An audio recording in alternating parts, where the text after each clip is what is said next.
এই যে নাম, আমরা অনেক নামের কথা শুনেছি, কিন্তু সদ্গুরুর দেওয়া যে সৎ নাম, সেটা ক্বচিৎ কখনো মানুষের ভাগ্যে জুটে। কাজেই এই সৎ নামের মূর্ত বিগ্রহ হয়ে শ্রী শ্রী ঠাকুর অনুকূলচন্দ্র বললেন যে আমি উঠে পড়েছি, যে তোর চিন্তা কি? আমাদের আর কোনো চিন্তা নেই, সমস্ত চিন্তা তিনি হরণ করে নিয়েছেন। তাই তার আরেক নাম শ্রী হরি। সমস্ত সাধু সন্তরা, মুনি ঋষিরা সাধন ভজন করে যে উপলব্ধি করেছেন, সেখানে তারা বলছেন যে হরির নামই কেবলম, হরির নামই কেবলম। তাই আমরা মহাভাগ্যবান, আমরা পুরুষোত্তম রূপী পরম প্রেমময় শ্রী শ্রী ঠাকুরকে পেয়েছি। ঠাকুর বলছেন চরমে চরম প্রকাশ, তাই কল্কি চরমতম প্রকাশ হয়ে এসেছে। ভালোবাসার চরম, প্রেমের চরম, দয়া মায়া সমস্ত কিছুর চরম অবস্থা। তিনি খালি গায়েই সবসময় থাকতেন। বেশভূষায় তার অতি সাধারণ এবং স্বাভাবিক ছিল। সাধারণভাবে একটা ধুতি পরে বসে থাকতেন, হাসতেন, মানুষের সঙ্গে কথা বলতেন। কিন্তু তার যে দিব্য রূপ, তার যে কথন, তার যে চাউনি, তার যে ভাব এবং ভাষা মানুষকে এত আকর্ষণ করত যে এই যুগের চরম বিস্ময়। কত কত মানুষ তার কথা শুনে যে বিশ্বগুরুর আবির্ভাব হয়েছে পাবনাতে, শ্রী শ্রী ঠাকুর অনুকূলচন্দ্র রূপে তিনি লীলা করছেন, এ কথা শুনে অনেক জ্ঞানী গুণী বৈজ্ঞানিক গবেষক সাহিত্যিক অনেকে তার দর্শনের জন্য সেখানে গেছে। এর মধ্যে অধিকাংশই কেউ হয়তো ইউনিভার্সিটির অধ্যাপক, কেউ হয়তো কলেজে অধ্যাপনা করেন, কেউ হয়তো বিজ্ঞান নিয়ে গবেষণা করেন, কেউ হয়তো বড় সাহিত্যিক, কেউ হয়তো বিশাল জমিদার। ঠাকুর দর্শন করে, তার সঙ্গ করে তারা এতই অভিভূত হয়েছেন যে আর ফিরে আসা তাগিদ অনুভব করেননি, ঠাকুরের কাছেই রয়েছে।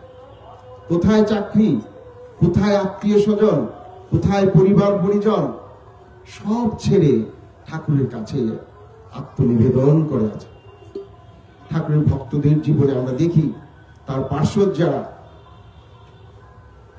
এই সতীশ গোস্বামী, দুর্গানাথ সান্যাল, অনন্ত মহারাজ, কিশোরী মোহন, সুশীল বসু, পঞ্চানন সরকার, কৃষ্ণ প্রসন্ন ভট্টাচার্য, দিগ্গজ ব্যক্তিত্বের যে আবির্ভাব ঘটেছিল, সেই সব ব্যক্তিত্বরা ঠাকুর দর্শন করে আর সেখান থেকে আসেনি। তো তারা ঠাকুরের কাছে কি পেয়েছেন? যেখানে চাকরির কোনো মূল্য নেই, এত বড় পদে থাকার কোনো মূল্য নেই, সবকিছু মূল্য ত্যাগ করে ঠাকুরকে নিয়ে তাকে ভালোবেসে কাটিয়েছেন। যেখানে খাওয়া পড়ার অভাব, অর্থের অভাব, বিলাসিতার অভাব, অনেক কষ্টের মধ্য দিয়ে দিন যাপন করতে হয়, কিন্তু ঠাকুরের ভালোবাসা, তার প্রেম, মানুষ মুগ্ধ হয়ে থাকে। মানুষ বুঝতে পেরেছে তার কাছে জীবনের সমস্ত সম্পদ আছে, জীবনের খোরাক আছে। জীবনের খোরাক যে সত্তা পোষণী জ্ঞান, সত্তা সম্বর্ধনী জ্ঞান, তা আছে। সত্তা সম্বর্ধনী ভালোবাসা আছে, সত্তা সম্বর্ধনী প্রেম আছে তার কাছে। তাই প্রেম মানুষ মুগ্ধ হয়ে তার কাছে ফিরেছে। এটা হচ্ছে নিষ্ঠা, অনুরাগ, এবং থেকেছে নয়, বৎসরের পর বৎসর বহু কষ্ট করে তার ইচ্ছাকে রূপায়িত করার জন্য পাগল পাড়া হয়ে গেছে। আজকে আমরা দিকে দিকে সৎসঙ্গের এই ভাবধারা দেখি, কিন্তু গোড়া তাদের কর্মধারায় তখন তো এত সব ছিল না। ঘুরে ঘুরে ঠাকুর তাদেরকে দিয়ে তার নাম যাতে সবাই পায়, তার কথা যাতে শুনতে পারে, জানতে পারে, এই ভক্তদের দিয়ে কাজ করিয়েছে। এবং তারা ঠাকুরকে এত ভালোবাসতো, তারা যেখানেই যেত তাদের কথা শুনে মানুষ মুগ্ধ হয়ে যেত, ঠাকুরের স্পর্শ পেত, ঠাকুরকে জীবন্ত রূপে অনুভব করত তাদের মাধ্যমে। ঠাকুর বলেছিলেন, তোমরা প্রত্যেকে এক একটা দ্বিতীয় আমি হয়ে ওঠো, তোমাকে দেখলে যেন মানুষ পুরুষোত্তম কেমন তা বুঝতে পারে। তোমরা যেদিকে যাবে মানুষ তোমাদেরকে শ্রদ্ধা করবে, ভক্তি করবে, তোমাদের পায়ের ধুলো কবচ করে রাখবে, তোমাদের সঙ্গ করার জন্য মানুষ লালায়িত থাকবে। তোমরা মানুষকে সেই সত্তা পোষণে রসদ দিয়ে ভরপুর করে তোলো। মানুষ অনেক কিছু আছে, ধন সম্পদ আছে, অনেক বিদ্যা আছে, অনেক ডিগ্রি আছে, কিন্তু জীবন বৃদ্ধির জ্ঞানটা কি সেটা মানুষের জানা নেই। তাই মানুষের দুঃখ, তাই মানুষের অভাব, তাই মানুষের অশান্তি। তাই এই যুগে এসে তিনি মানুষের ঘরে ঘরে সেই জীবন বৃদ্ধির জ্ঞান বিতরণ করেছেন। যেই যাজন তিনি দিয়েছেন, এই যাজন করার কথা বলেছেন। আগে নিজেকে যাজিত করে, তার যজন করে, তার নাম ধ্যান করে, নিজেকে মধ্যে ঠাকুরত্ব জাগিয়ে তোলো, আর পারিপার্শ্বিকের মধ্যে সেই ঠাকুরত্ব প্রতিষ্ঠা করো। এটার মধ্যেই তোমার বাঁচাবাড়া, পারিপার্শ্বিকের বাঁচাবাড়া, আর এটাই ধর্ম।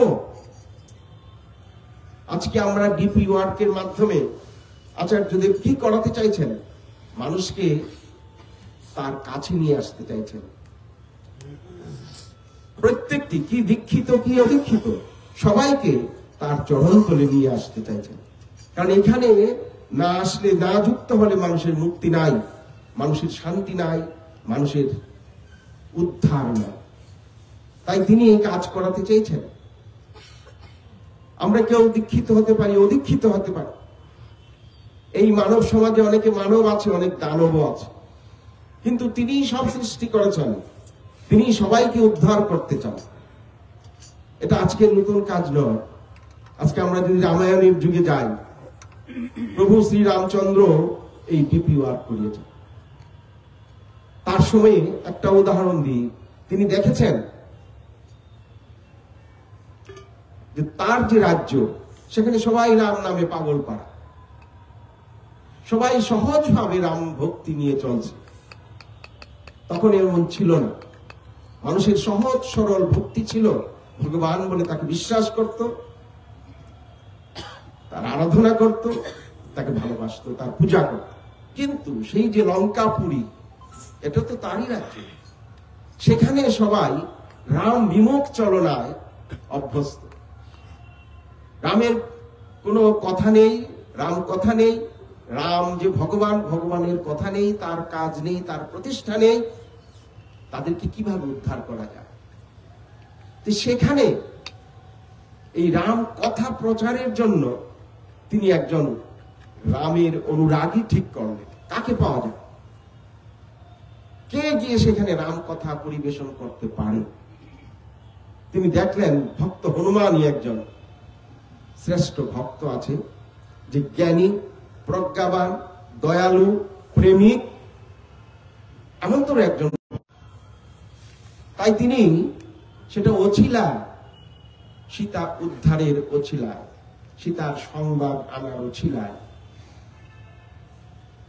ভক্ত হনুমানকে সেখানে পাঠালেন। সে ভক্ত হনুমান সেখানে গিয়ে লঙ্কাবাসীর ঘরে ঘরে যাজন করছে, প্রত্যেকের মনে রাম ভক্তি সঞ্চারণা করেছে, রাম কথা শুনিয়েছে, আগুন জ্বালিয়ে দিয়েছে, ভক্তির আগুন, প্রেমের আগুন। সে লেজের আগুন দিয়ে সবাইকে লঙ্কাপুরী জ্বালিয়ে দেয়। সেটা একটা রূপক, কোন ভক্ত তা করতে পারে না। তিনি প্রভুর দয়ার কথা বলে ঘরে ঘরে সেই প্রেমের আগুন জ্বালিয়ে দিয়েছিলেন, রাম ভক্তির আগুন দিয়ে জ্বালিয়ে দিয়েছে, সবার অন্তরে রামকে প্রতিষ্ঠা করে দিয়েছে। এটা শ্রী রাবণও জানত এবং সেটাই করেছিলেন। সেই লঙ্কাবাসীরা রাম ভক্ত হয়ে উঠেছিল।